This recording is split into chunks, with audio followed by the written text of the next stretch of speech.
Olá, pessoal. Eu sou Emerson Cavalcante e este é o nosso estudo do NEP, o Núcleo de Estudo e Pesquisa do Evangelho NEP Vê de Jesus. Nossos encontros aqui às segundas-feiras, às 20 horas, neste estudo relacionando o Antigo e Novo Testamento sobre a ótica da doutrina espírita, da doutrina consoladora. Fazendo, portanto, essa relação, olhando de forma mais específica e detalhada para uma das cartas de Paulo no Novo Testamento, a carta de Paulo aos Romanos. Nesta nossa série, Romanos, verso a verso, convite para que você esteja conosco, seja pela página do Facebook ou pelo canal do YouTube. No canal do YouTube, se não é inscrito ainda, basta se inscrever, acionar o sino de notificações e receber os novos vídeos das atividades semanais do Ver Jesus. São centenas de vídeos disponíveis gratuitamente para reflexões e estudos, com entrevistas, com bate-papo, com estudos a respeito dessa mensagem do Cristo, né? Trazendo para nós, revitalizado à luz do Consolador prometido, desenvolvendo e aplicando as lições do Mestre. Nosso compromisso aqui às segundas-feiras é olhar para a carta de Paulo aos Romanos e entender que ela não está dirigida apenas e tão somente para uma comunidade cristã há mais de 20 séculos, afastados de nós, da nossa cultura e das nossas necessidades presentes. Não. Estamos falando de uma mensagem para a cristandade, inspirada pelo Cristo, direcionada aos benfeitores espirituais para que alcançasse Paulo e os seus colaboradores para dirigir a comunidade em Roma, mas também servindo claramente como aplicação para os dias de hoje. Convido desde já a leitura, então, hoje a nossa reflexão dando sequência ao terceiro capítulo da carta de Paulo aos Romanos, o verso de número 9, nós veremos hoje. Então pode trazer aí, seja o seu aplicativo do celular, abrir para leitura, ou a sua Bíblia física, né, o texto da carta aos Romanos, terceiro capítulo, verso de número 9. Vou trazer aqui a tradução de João Ferreira de Almeida, em que o apóstolo Paulo ensina o seguinte: Pois que somos nós mais excelentes? De maneira nenhuma, pois já dantes demonstramos que tanto judeus como gregos, todos estão debaixo do pecado. Vamos entender aqui essa reflexão paulina? Primeiro, olhando para o contexto do terceiro capítulo, né? Nós já dissemos aqui que é um capítulo que se dirige de forma mais imediata, nesse seu início, aos judeus, àqueles a quem o próprio Paulo anunciara, né? Receberam primeiramente os oráculos de Deus. Querendo dizer isso, que a Israel foi dirigida a primeira revelação através do trabalho de patriarcas, através do trabalho dos profetas, através especialmente do recebimento do decálogo em Moisés. A primeira revelação divina alcança inicialmente Israel, para daí se expandir como um foco de luz para a humanidade e alcançar os dias de hoje e as gerações futuras. Esse é o princípio essencial da unidade da revelação divina, que o próprio codificador Allan Kardec explica, olhando para o texto de Gênesis, capítulo 15, verso 5, lá no Evangelho segundo o Espiritismo. Nós já mencionamos aqui muitas vezes esse texto, e aqui relembramos para recapitular, né? Lá no capítulo 18, item 2, Kardec vai tratar a respeito dessa temática, né? De que em Abraão temos ali uma posteridade espiritual, cuja promessa é cumprida a partir do momento que nós nos vinculamos espiritualmente àqueles que têm em Cristo, têm em Jesus o seu referencial, o seu modelo, o guia para as nossas ações e pensamentos. Tudo isso forma, de fato, uma nova forma de ver, de enxergar, de nos relacionar aqui na Terra. E por isso é uma fonte, né, inesgotável para que a gente possa, então, compreender melhor o que nos cabe fazer aqui e de que forma nós devemos reformar, transformar interiormente cada um de nós. Essa é a busca Essa é a razão de ser, este é o propósito de cada um dos nossos encontros aqui, para refletir em torno da mensagem da carta aos Romanos. Especificamente aqui, para olhar para o verso 9, eu devo compreender dentro desse contexto, lá desde o verso 1, porque lá Paulo faz uma pergunta que tem sido respondida na sequência desses versos, né? Só recapitulando mais uma vez, verso 1 desse terceiro capítulo da carta aos Romanos, Paulo questiona: qual é logo a vantagem do judeu? Ou qual a utilidade da circuncisão? Lembrando, a circuncisão era uma marca feita no prepúcio do órgão sexual masculino, no sentido de mostrar ali o pertencimento ao povo da aliança, ao povo israelita. Toda criança judaica, ao 8º dia, recebia essa marca. E aí ele questiona qual a vantagem de ser judeu, no sentido de ter recebido primeiro a lei divina. Ele diz muita, pelo fato de que se a nós foi dirigido, se a nós foi confiado esse tesouro, nós devemos zelar por ele. Nós devemos ser fiéis a isso. Basicamente, Paulo está explicitando isso na sequência dos versos. E falando que mesmo a nossa infidelidade não anula a fidelidade de Deus. Ele se mantém da mesma forma, embora seja justo que ele nos eduque pelo caminho da dor, quando de forma rebelde, insistente, teimosa, nós continuamos a negar a sua presença, o seu amor e a sua mensagem em nossas vidas. Paulo está detalhando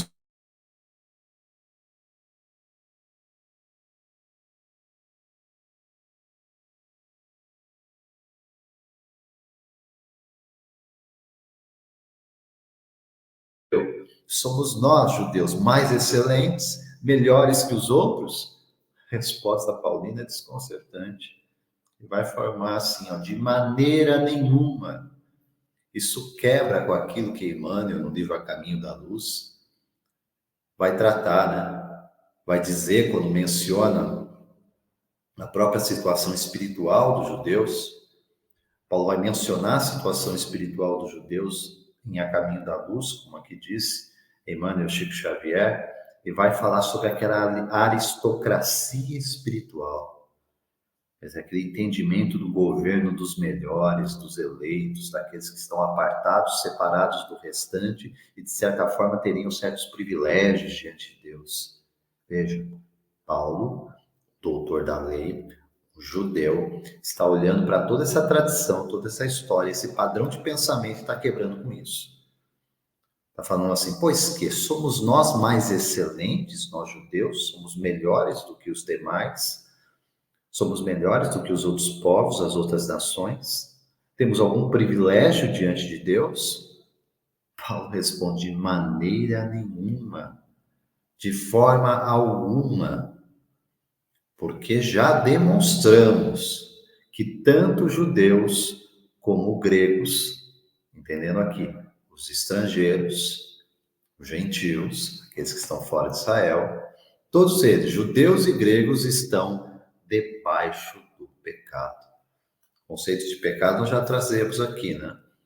Aquele aspecto do errar o alvo. O alvo é Deus. Quando eu me desvio dele, quando eu negligencio as suas leis, pecado.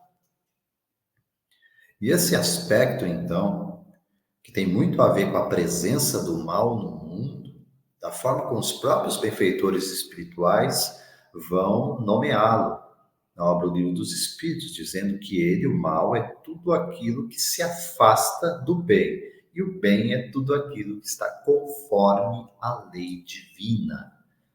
Portanto, se eu não a conheço, é divina. Se eu não me interesso por ela, se eu não vejo utilidade dela na minha vida, eu tenho um problema espiritual grande. Eu tenho um problema espiritual, de fato, a ser resolvido dentro de mim. Porque todos, absolutamente todos nós, sem exceção, temos uma voz que nos chama para este encontro, que é a chamada voz da consciência, presença de Deus em nós. Toda vez que eu me torno cego, surdo diante desta lei, a vida Entendendo a aplicação da lei natural instituída pelo próprio Criador em nosso benefício, a vida me chama, a vida me convoca à reformulação. Por isso se fala tanto na doutrina sobre reforma íntima, sobre transformação interior. Olha, se andasse tudo bem com a gente, reformar o quê? Transformar o quê?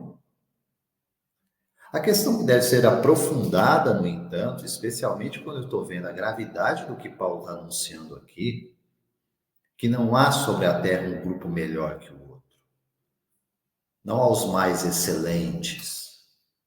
Paulo nivela a condição dos seres encarnados sobre a terra, e à luz da doutrina espírita diremos, os desencarnados que estão fora do corpo também, todos estamos debaixo deste mesmo padrão, que não é o da excelência, não. Estamos debaixo deste padrão. O padrão daqueles que rejeitaram, se rebelaram de forma voluntária diante das divinas leis. Dissemos um sonoro não para o nosso Pai, para o nosso Criador. E recebemos as consequências, os efeitos deste afastamento em nossas vidas. Num plano geral, o que fazemos? Nos rebelamos mais ainda. Acreditamos que Deus nos abandonou. Essa história de benfeitor espiritual, eu não vejo, eu não sinto, não resolve o meu problema. A gente não olha para dentro. Há uma dificuldade muito grande, uma miopia e uma atrofia espiritual em nós. Dificuldade de enxergar aquilo que está diante dos nossos olhos. Há uma atrofia do coração, do sentimento, da consciência, que me trancafia em falsos conceitos, procurando a felicidade em caminhos de ilusão. Este é um diagnóstico evidente diante daquilo que temos vivido em séculos, em milênios de gerações sobre este planeta, sobre a Terra. E ainda assim, Cristo, com seus anjos tutelares, com os benfeitores espirituais, como Deus assim desejou, destinando para cada um de nós, individualmente, um anjo protetor, um espírito para nos guiar, nos orientar, nos aconselhar. Diante de tudo isso, como dizer que o amor de Deus não nos alcança diariamente? Olhos de ver, ouvidos de ouvir. Mas, sobretudo, compromisso com esta mudança. Sim, aqui neste 9º verso do 3º capítulo da carta de Paulo aos Romanos, nós não temos como fugir desta questão. Somos nós, comunidade de espíritos imperfeitos. Isso não é um ser impessoal. Sou eu, é você. É cada um de nós inserido nessa mesma condição. Como se diz lá no popular, estamos no mesmo barco. Mas o que nos tranquiliza, ou pelo menos nos traz consolo, nos traz esperança, é o fato de que este barco não está sob o nosso comando. Está sob o comando, está sob a tutela, sob o acompanhamento, sobre a direção dele, Jesus, o Cristo, o governador espiritual desse orbe, a quem Deus outorgou, concedeu toda a autoridade, tanto na terra como no céu, tanto no mundo físico, material, como no mundo espiritual. Ele permanece sendo a luz que alumia todo homem que vem sobre a terra. Por ele e nele somos resgatados pelo amor. Mas temos que ter aqueles olhos de realidade. Porque se eu não faço o adequado diagnóstico, como é que eu vou me tratar? Se Paulo está reafirmando aqui para a gente, nesse 9º verso da carta aos Romanos, no capítulo 3º, de que não há vantagem de um sobre o outro, que como já fora demonstrado, tanto os judeus quanto nós, gentios, estrangeiros, fora de Israel, todos estamos subjugados, todos estamos debaixo desse pecado, no sentido do desvio da lei divina, precisando, portanto, reformular hábitos, pensamentos e ações. Eu tenho que voltar às bases. Por que isso? Quem somos? Por que sentimos assim? E aí veio o Consolador, como o próprio Cristo prometeu, relembrar as suas palavras e nos ensinar as demais coisas para aplicar e desenvolver a divina lei. Obra O Livro dos Espíritos, trago aqui como referência Allan Kardec. Quando ele vai ali na escala espírita, tratar sobre a condição dos espíritos imperfeitos. Opa, perfeito eu não sou. Perfeito sobre a terra, só ele, Jesus, aqui veio. Então, todos nós nos incluímos aqui no item 101 da obra O Livro dos Espíritos, na terceira ordem da escala espírita, espíritos imperfeitos. Atenção aqui, eu vou trazer de forma breve as características gerais dos espíritos imperfeitos. Primeiro ponto, predominância da matéria. Explica o codificador. Predominância da matéria sobre o espírito, propensão, inclinação ao mal, ignorância, orgulho, egoísmo e todas as más paixões que lhe são consequências. Temos a intuição de Deus, mas não compreendem. Ainda afirma o educador Allan Kardec, não são todos essencialmente maus. Em alguns, há mais de irreflexão, de inconsequência e de malícia do que verdadeira maldade.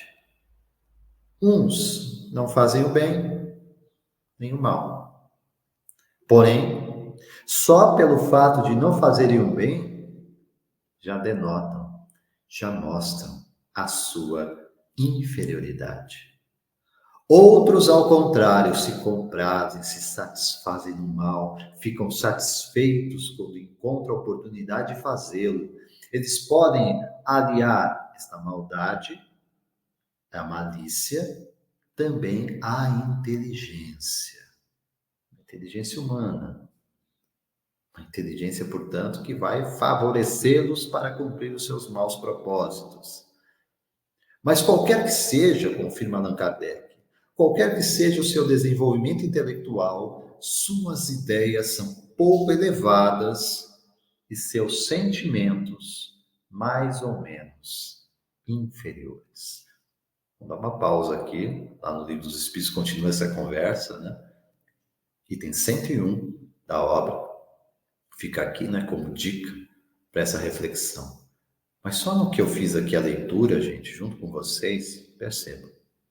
Um diagnóstico da nossa condição espiritual e moral. Espíritos imperfeitos. Basta olhar para esse início aqui, ó. Propensão ao mal, ignorância, orgulho, egoísmo, todas as más paixões que lhes são consequências. Como nos surpreender de que continuamos a ansiar por uma felicidade que não alcançamos, não está diante de nós. E por quê? Porque a minha mente, ainda está conectada a sentimentos inferiores. É preciso despertar. É preciso fazer com que aquelas palavras de vida eterna que nos encantam, que chamam a nossa atenção, que de fato toca aquele anseio mais íntimo que há em nós, não cumpra apenas essa finalidade de entreter nossos ouvidos, nossa mente com boas palavras. O ensino tem um sentido e uma razão de ser. Cada uma dessas palavras, primeiro, eu tenho que tomar para mim. O ensino e a mensagem do Mestre é para mim. Que bom! Que bom se além de mim, outros aproveitarem esse ensino. Outros despertarem para esta realidade espiritual. Esta é a nossa convocação diária, cotidiana, para que essa nossa relação com Deus, com o próximo e conosco, de fato, se torne saudável. Deixo aqui ainda na obra básica, o Evangelho segundo o Espiritismo, mais uma reflexão aqui já com o Espírito Santo Agostinho, no capítulo de número 3 das muitas moradas da casa do Pai, ensino de Jesus, no item 15, mensagem transmitida em Paris, na França, 1862, Agostinho vai ensinar quando está tratando sobre o mundo de expiações e de provas, condição em que ainda se encontra o planeta Terra. Falamos de transição para regeneração, mas lembremos, regeneração requer seres regenerados. Você não tem esse status, essa condição. Ainda em mim, provas e expiações. A habitação corresponde à condição do morador. Se eu estou em provas e expiações no meu campo mental, é isso que eu vou experienciar. Lógico que há uma relação direta entre o cumprimento de provas e expiações com este processo de regeneração. Mas o estado de consciência, a disposição, o que guia, o que orienta, o que dá propósito, o que dá sentido para a vida em cada uma das condições, são diferentes. Como eu sei disso?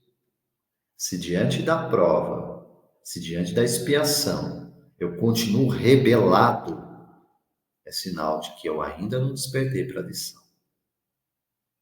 Pois bem, voltando aqui a Agostinho, nesse item 15, no terceiro capítulo do Evangelho segundo o Espiritismo, ele finaliza a missão sobre mundos de provas e expiações para dizer o seguinte: a Terra fornece, pois, um dos tipos de mundos expiatórios, cujas variedades são infinitas, mas que tem por caráter comum servir. Atenção aqui, ó. Tem por caráter comum mundo de provas e expiações de servir como lugar de exílio aos espíritos rebeldes à lei de Deus. Aí, esses espíritos, nós, temos que lutar ao mesmo tempo contra a perversidade dos homens, incluindo a nossa, e a inclemência da natureza. Duplo e penoso trabalho que desenvolve, a uma só vez, as qualidades do coração e da inteligência. É assim que Deus, em sua bondade, faz reverter o próprio castigo em proveito do progresso do espírito. Percebam que os instrutores da equipe do Espírito de Verdade, como o próprio codificador Allan Kardec, não tinha problema com determinados termos. Olha como termina a mensagem. É assim que Deus, em sua bondade, faz reverter o próprio castigo em proveito do progresso do espírito. É muito comum nós ouvirmos essa frase, né?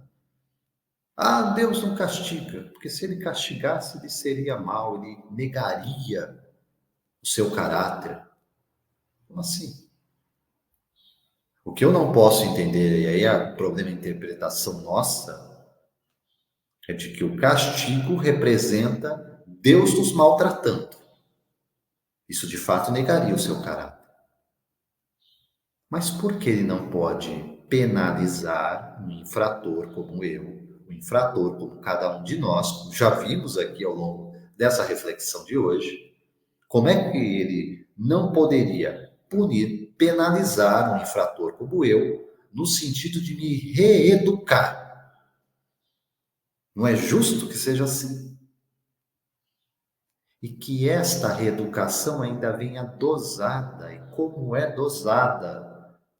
Sim, pelo seu amor e pela sua misericórdia contínua. E é por isso que, mesmo diante de provas, de expiações difíceis, nós somos visitados por essa misericórdia que nos dá resiliência, sustenta a nossa esperança, nos mantém fortes, ainda que vacilantes por vezes, mas nos reergue diante dessas mesmas provas, diante dessas mesmas expiações, como um chamado representado aqui pela necessidade da reparação, para que então venhamos a falar sobre regeneração, ser novo homem, transformar a própria vida à luz do Cristo. Essa é a mensagem central, amigos, para essa nossa reflexão de hoje, em torno desse terceiro capítulo do verso 9 da carta aos Romanos. Finalizo ainda aqui com um olhar para o Antigo Testamento, para os provérbios do sábio Salomão, que pedir a Deus sabedoria e receber. Pois é Ele mesmo que vai nos ensinar em Provérbios 20, verso de número 9. Olha a declaração do sábio rei de Israel. Quem pode declarar: tenho consciência limpa, estou livre de todos os meus pecados? Quem pode declarar? Mas sim, não é menos verdade de que Jesus nos convoca diariamente a essa transformação. E que sim, não só é possível, como é uma destinação para todos nós. Aquele que disser a sede perfeitos, como perfeito é o vosso Pai Celestial, não o diria se isso não fosse possível. Mais do que isso, se isso não fosse o nosso chamado, a nossa vocação a se cumprir pela vontade de Deus e pela conversão, pela mudança de rota da nossa mentalidade. Chegará o momento, e queira Deus, que o momento já esteja instalado na nossa consciência, que nós estafamos do mal, cansamos dele, não queremos mais. Sentimos que egoísmo, vaidade, orgulho, cobiça, tudo isso apenas nos faz mal e mal àqueles que nos acompanham. E que então eu vou me curvar, eu vou me submeter em consciência, porque foi convencido na alma de que somente o amor, a justiça, a caridade, de fato, vale a pena e que faz uma pessoa, um ser humano, um espírito melhor. Esta é a razão, este é o sentido, este é o propósito de toda e qualquer reflexão que venhamos a fazer aqui. Amados, essas foram então as nossas reflexões de hoje. em torno desse terceiro capítulo, verso 9 da Carta de Paulo aos Romanos. Reforçando o convite, página no Facebook, canal do YouTube, basta digitar NEP Vede Jesus. Acompanhe estes nossos outros estudos também, entrevistas, reflexões, palestras, trazendo o Evangelho do Cristo sob a ótica, a perspectiva da doutrina consoladora. Eu sou Emerson Oliveira Cavalcante e deixo aqui os meus votos de paz, luz, sabedoria. Que Deus nos abençoe hoje e sempre. Até a próxima. Até breve.